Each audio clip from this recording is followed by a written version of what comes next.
بسم الله الرحمن الرحيم عما يتساءلون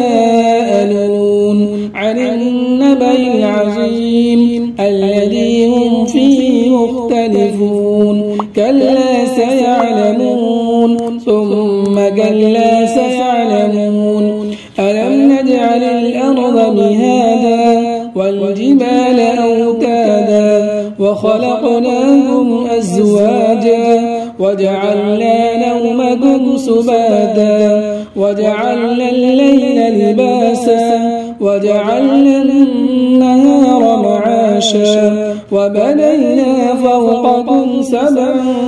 شدادا وجعلنا سراجا وهاجا وأنزلنا من المعصرات ماء ثجاجا لنخرج به حبا ونباتا وجنات ألفافا إن يوم الفصل كان ميقاتا يوم ينفخ في الصور فتأتون أفواجا وفتحت السماء فكانت أبوابا وسيرت الجبال فكانت سرابا إن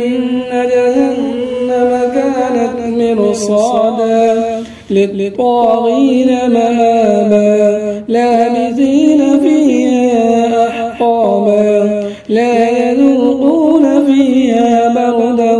ولا شرابا إلا حميما وغساقا جزاء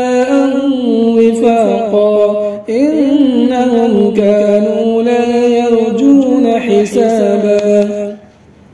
وكذبوا بآياتنا كذابا وكل شيء أحصيناه كتابا فذوقوا فلن نزيدكم إلا عذابا إن للمتقين مفازا حدائق وعنابا وكواعب أترابا وكأسا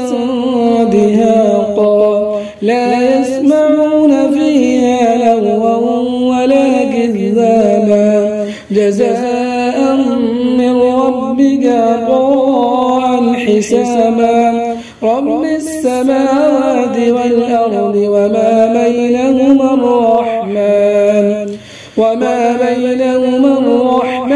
لا يملكون منه خطابا يوم يقوم الروح والملائكة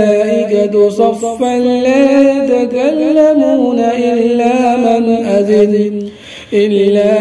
أذن له الرحمن وقال صوابا ذلك اليوم الحق فمن شاء اتخذ إلى ربه مآبا إنا أنذرناكم عذابا قريبا يوم ينظر المرء ما قدمت يداه ويقول الكافر